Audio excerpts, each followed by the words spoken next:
Hello and welcome, security enthusiasts, to another exciting episode of Who's Next?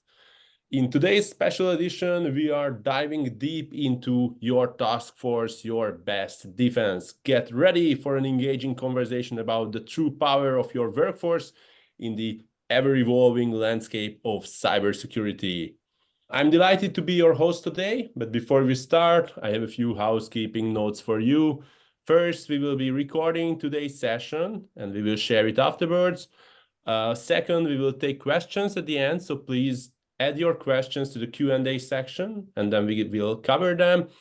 We are trying to answer all the questions that we have, but if we run out of time, unfortunately, we will need to answer them afterwards and share these as well. Let me introduce myself. I'm Miklos, but in the Treasury company, everyone knows me as Mikey. I've been a proud member of the Treasury family for over 11 years now. And throughout my journey, I've led both the customer support and the customer success departments. Engaging with tons of customers over the years, I've come to understand the importance of security for them, and I actively assist them in finding and implementing the best security solutions tailored to their needs. Joining me today as we unravel the mysteries of cybersecurity is the expert IT manager at Northwave, Sjoerd, with a wealth of experience and a firm commitment to keeping our digital landscape secure. Sjoerd is not just the IT manager, today he is the architect of our defense against cyber threats. Just a couple of words about Northwave. Their mission is to provide intelligent security operations committed to their clients' interests, ensuring businesses remain protected. They are dedicated to creating a safe digital journey. So let's dive into the conversation with the expert himself, Sjoerd, and have some insights about the dynamic world of IT security. So, Sjoerd, hi. Good afternoon. Hello. Could you please tell us a couple of words about Northwave and your clients and you? Yeah, I'm Sjoerd van Bedem. As Miklos already stated, I'm an IT manager at Northwave Cybersecurity, a European cybersecurity specialist, and we're headquartered in Utrecht, a beautiful city in the Netherlands. Previously, I've led engineering teams within SOC environments, blue team environments, and I'm a senior expert on the computer emergency response team of Northwave, where we service international clients, mainly headquartered within Europe. Wonderful. Before we dive into the serious topics, let's kick things off on a lighter note.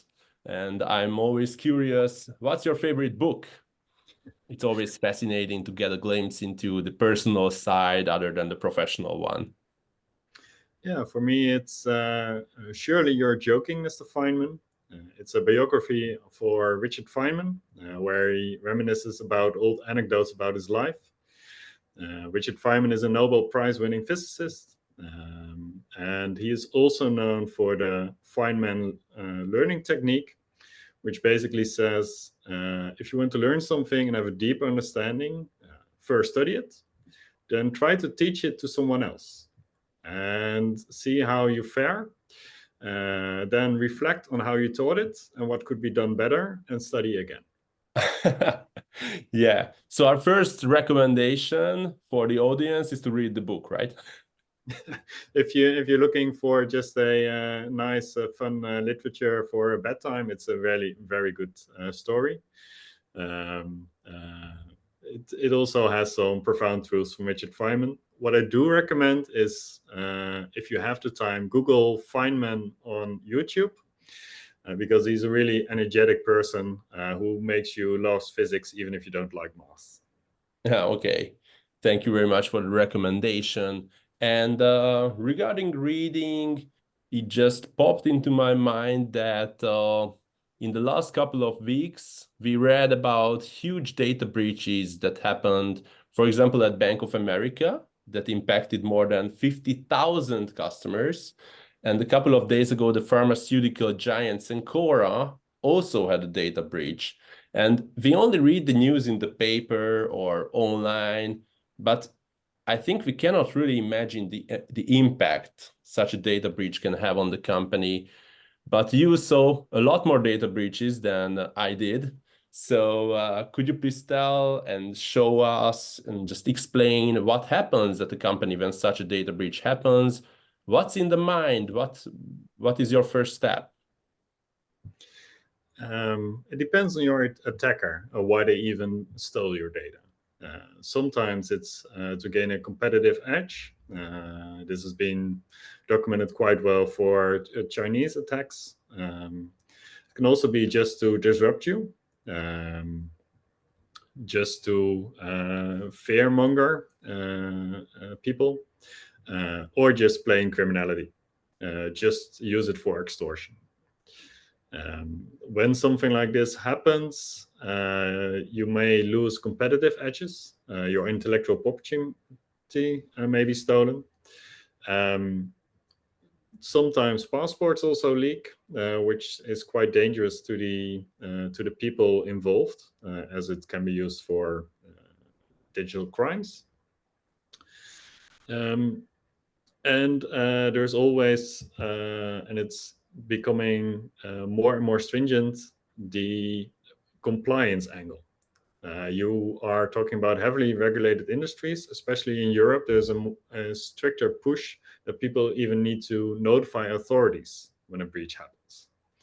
And that's why they also make the news. Mm-hmm. Data breaches are nowadays also most often a part of ransomware attacks, where you can either choose to pay for having your data decrypted or pay for not publishing, which is essentially blackmail.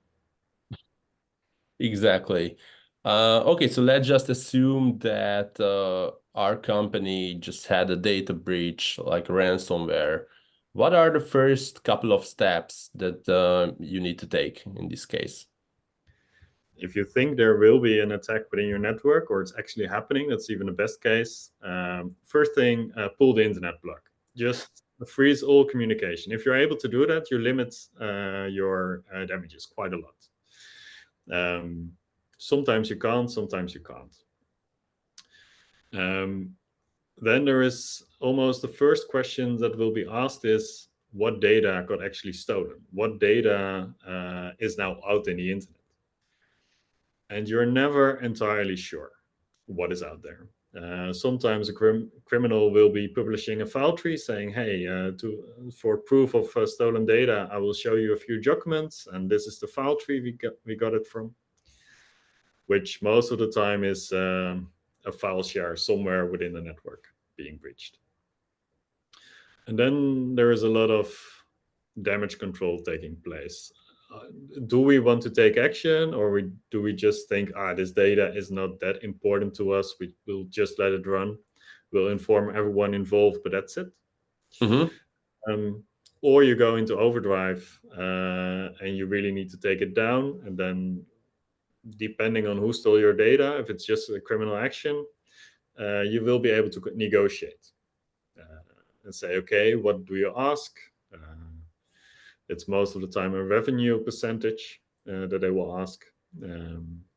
And then you can negotiate it. And they most of the time are not targeting you, they're targeting your money. They don't want you to go bankrupt. They want you to be able to pay and to give them the money they think they are worth, which is quite a moral dilemma. So you're saying that the criminals are doing background checks, financial information, and everything just to know the limits, right? Yeah, most of the times what we are seeing is people are actually looking how much revenue are you making as a company, just to make sure that they put the right amount of zeros behind the ransom that they are asking from you.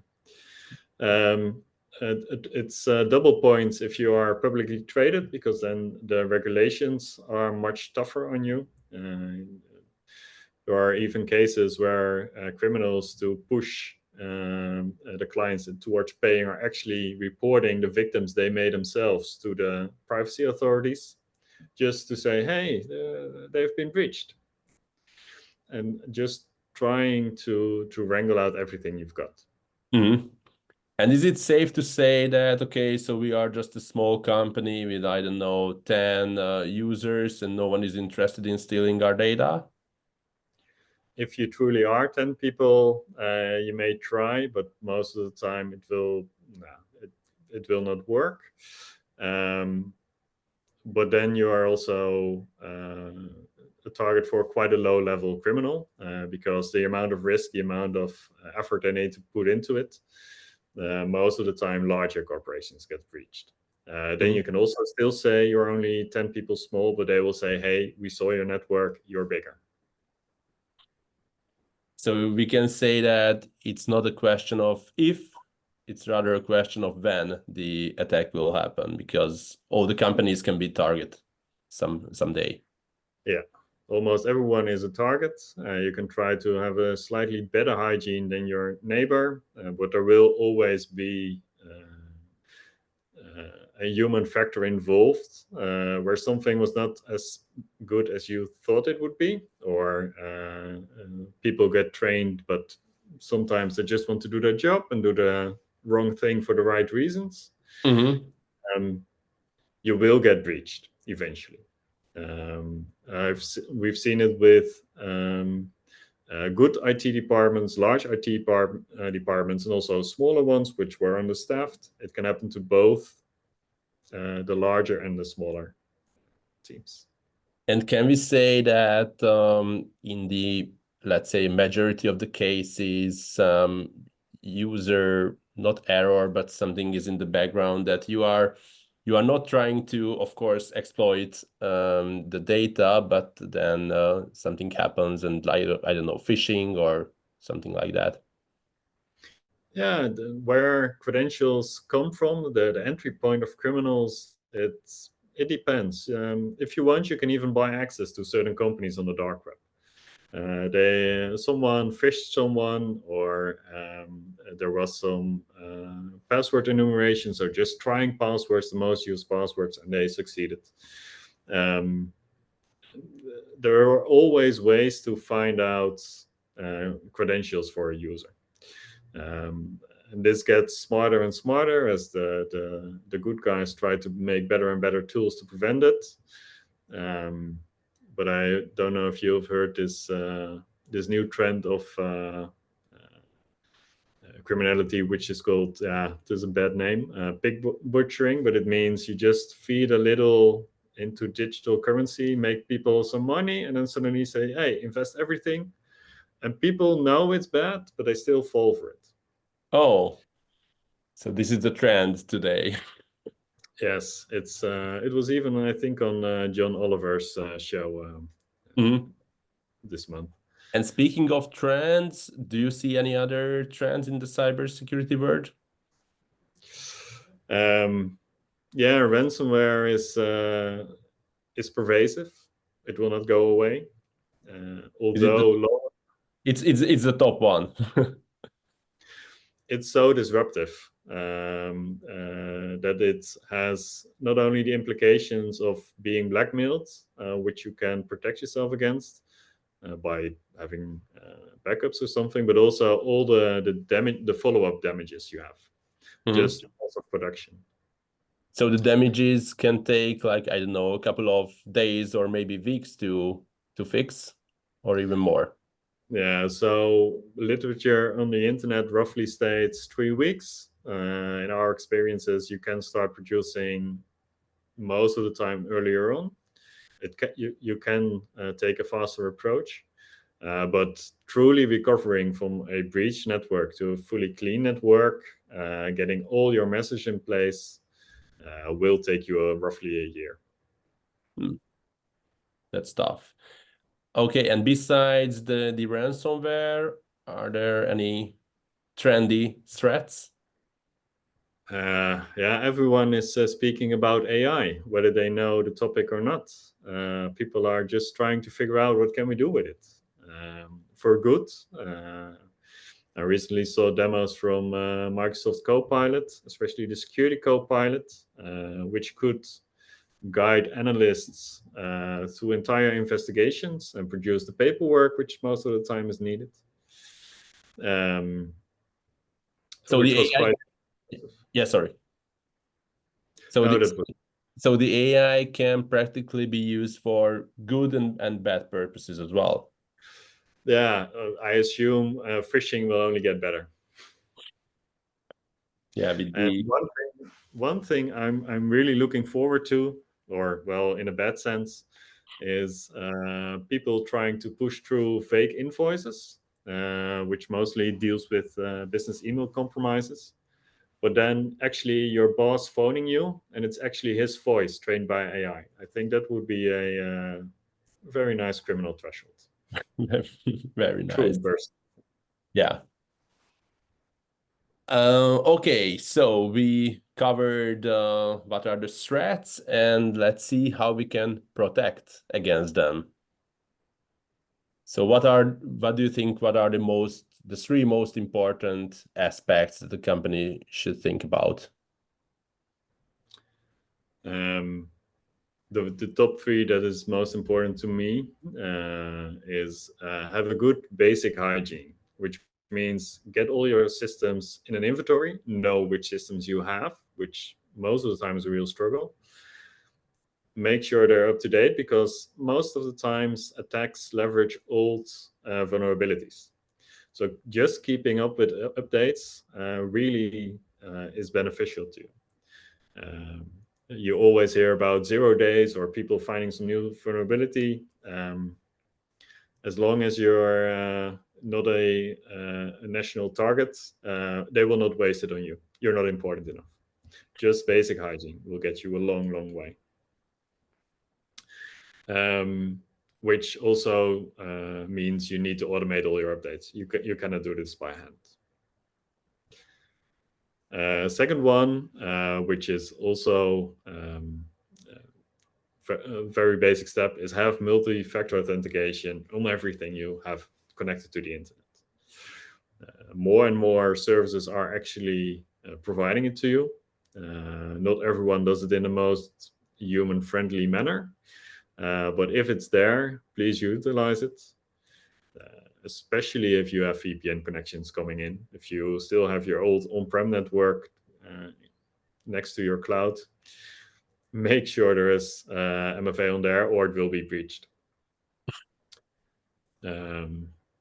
It's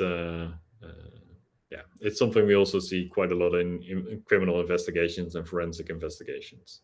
Mm-hmm.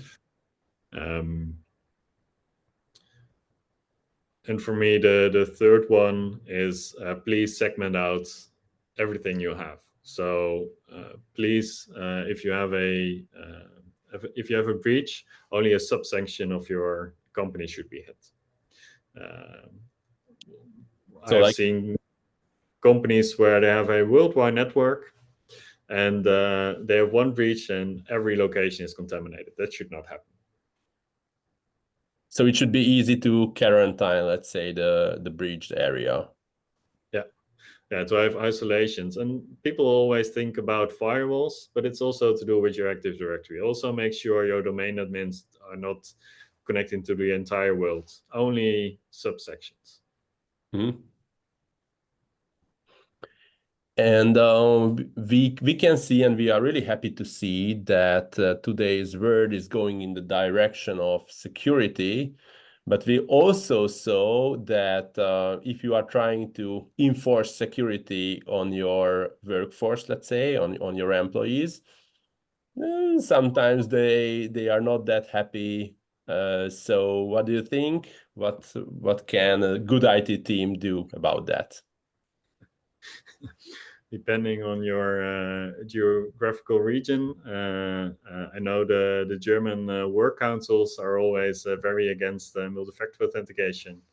I know it's a burden, but you do need it. So sometimes it's important to not listen to your users, but make it easy for them to do the right thing. Something we at our own company struggled with was what to do with ChatGPT. you don't want your company data to end up there, but you also want your people to be better than they used to be, and I think AI will help them in. Luckily, there are now more safeguarded solutions like using your Google Bard or Microsoft Copilot, which contain your data within your own enterprise. So making the right move easy for your employees is really important. The same goes for stuff like password managers. If you have it, but it's really hard to use, people will revert to the old post-it or the little printout with the magic number of the week.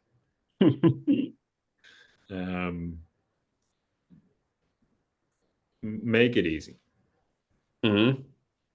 And one buzzword for this year is also the shadow IT, which is connected to practically making it not easy for the customers, or not the customers, but the end users. What do you think about that topic? Yeah, it's almost inevitable that it will happen. And once it happens, it's especially if you're on compliance or if you're in an IT team, it's hard to regain control. So, in my view, most shadow IT grows from people just trying to do their job or trying to do something that the central IT department does not support, or it is too slow, or they don't want to pay. And someone says, okay, I will just get my own credit card, pay for it. I don't connect it to our central user database, but I will create a little download of Excel files or something. And it automatically, somehow your data is in 20 different vendors you didn't even know you had. If you are a manager, a team manager, just know what your end users want to do, what they want to achieve. If you give them the tools to do their job in a pleasant manner, they will not create their own options. Once they do, it takes a very big compliance department to get everything back in line, because people get used to what they just built, or their proof of concept, which was only going to last for 1 month, suddenly becomes your biggest selling product, and you're stuck with it for the next 5 years. And with that in mind, how can the companies empower the staff to remain productive without losing the security? Get usability very high on your requirements list for new tooling, because otherwise people will try to circumvent. Also, listen very closely to what is happening, very closely to what do people actually want. And sometimes you just need to get your wallet out, even if you don't truly support it. But if it's something they think they need, provide it to them, and make sure you have test environments, just little sandboxes where people can try out things. And as long as you provide them centrally, you have a view of the costs, you have a view of the data, the compliance, everything you need as an enterprise. Let people experiment. And what about the phishing tests? What do you think about that in companies? I think it's good for people to be aware, as not everyone works in cybersecurity and is aware that the internet is actually evil. But more and more people already got that message, or they deem the message not important to their work. They're just trying to do whatever they want to do, just try to achieve their work. If you're with HR and you're dealing with a lot of CVs being sent in, yeah, one of those may be malicious, but you just try to open every CV you get.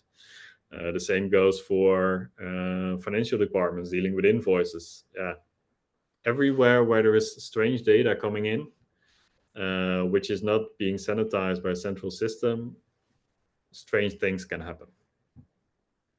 So we should prepare them to have these security awareness trainings and Yeah, inform them, but don't think your advice will be followed for 100%. People will forget or deem it not important enough. Um, I also don't think shaming people. Hey, you clicked on a bad link. It's the wrong approach. You should have enough defense in depth, like making sure there's actually anti-malware if someone does slip up, and if even that doesn't catch it, then at least your network should be segmented, and there should be a whole range of rings just to contain whatever goes bad, Hmm. because it will happen. Yeah, eventually. And when you are introducing a new solution to the company or cybersecurity solution or any tool, what are the criteria that you are checking and that you are looking for? Besides everything that is normal, like how much does it cost, can we pay for it, does it integrate with the rest of our services?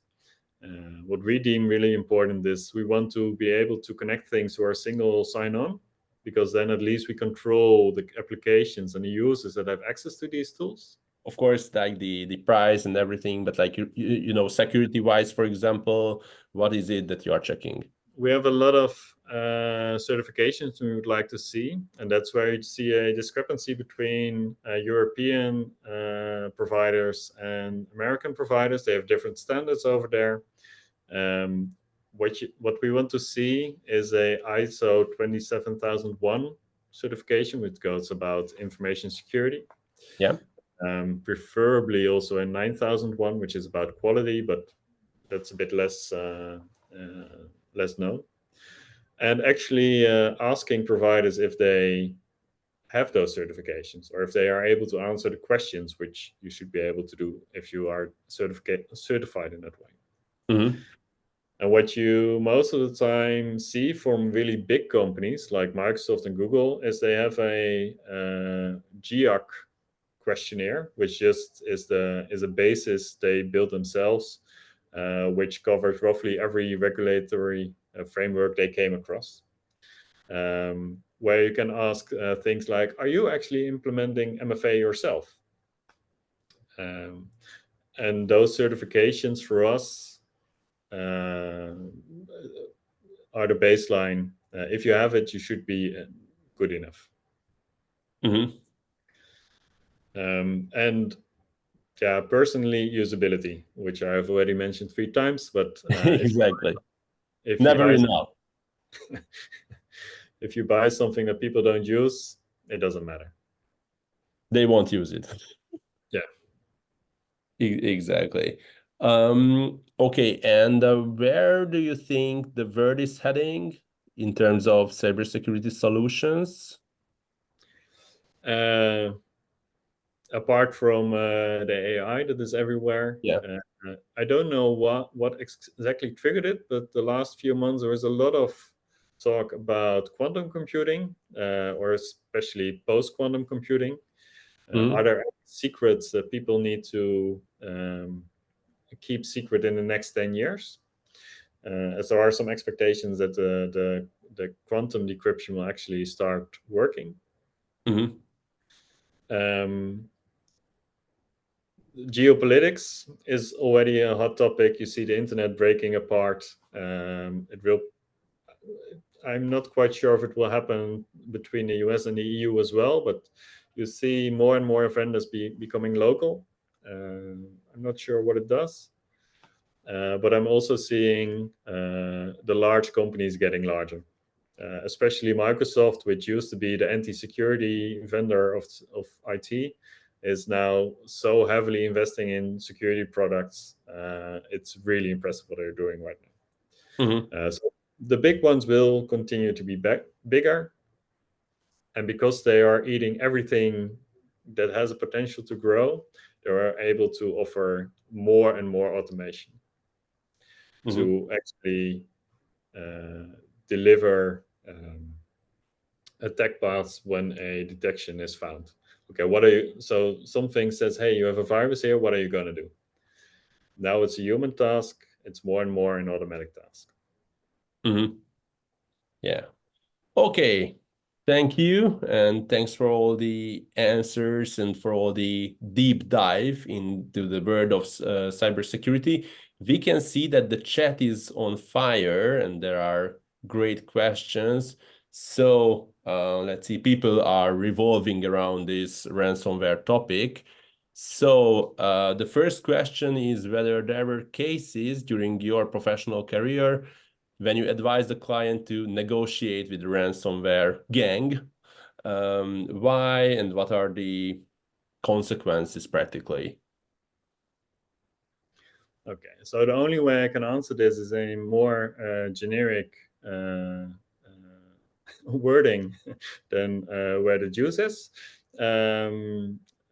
because we cannot disclose our clients or Of our course. operations. But in general sense, this would not be happening if it wasn't extremely profitable.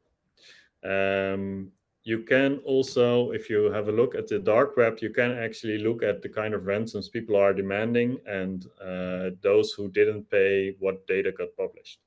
These are public websites. You do need to know a friend who knows a friend who knows the URL, but these are open on the dark web where you can have a look yourself. Where they're also actually taunting the clients by releasing data bit by bit. And if you put the entire insurance market numbers up, there is bound to be people that pay because otherwise the company goes under. Mm-hmm. So the brief description is: at one time, a CFO will make a quick calculation: how much time can my company be down before we go under, and are we going to make it? Yes or no? Everyone wants to take the moral high ground Mm-hmm. if they can. Okay. Thank you for the answer. Another question from the audience is whether you see any trends, products, companies offering solutions to protect against these AI-assisted cyber crimes, let's say. Do you know about such companies or So solutions? far, the labels that security vendors are putting on their products do not say we protect against AI. They mainly state we use AI to be better. In essence, most of the threats that are coming from AI are essentially doing the same that is already happening, but faster on a larger scale. So the same products we use today for large parts can protect us from this. All the large vendors, they're doing quite a good job. So if you go by market share, Palo Alto, Microsoft, those are large companies that have massive research investments that are now being at the forefront. Mhm. Thank you. Yeah. The next question is, someone says that my company does fantastic security awareness trainings, but how can I make sure that they are followed? Can I? No. Well, okay. So people following a training, of course, you can see who attended and who didn't. You can also, of course, send out test phishing to test the exact behavior that you were trying to raise. But you have people who grasp the concept, which are generally quite quick and safe. But it's also people who just learn what you told them, exactly word by word. So if the attack is slightly different, they don't recognize it as such. So just fostering a culture of talking about this, or where it's normal to ask a colleague, hey, this seems a bit strange. What do you think? Or having a special security department which you can actually call, and not blaming people if something goes wrong. That's the best environment you can create. but keep up with the awareness, because that's step one. Okay, so with the end, we reached the end of the webinar. Do you have any final advice for the security enthusiasts who joined today and all those who couldn't, but who will hear the recording? Stay curious. Things are moving at a very rapid pace, which has been the case for years and will be the same for the coming years. What I'm seeing is there is also now more and more ask for, okay, if I give you this huge investment, what am I getting back in terms of metrics? Can I measure how more secure I am? If someone knows the answer to that question, I'm very interested to have a little discussion. Okay, so we are really happy. Thank you very much, Sjoerd, for these wonderful insights. And we really hope that we will live in a better and a safer world following your advices. So once again, thank you for accepting our invitation and for coming.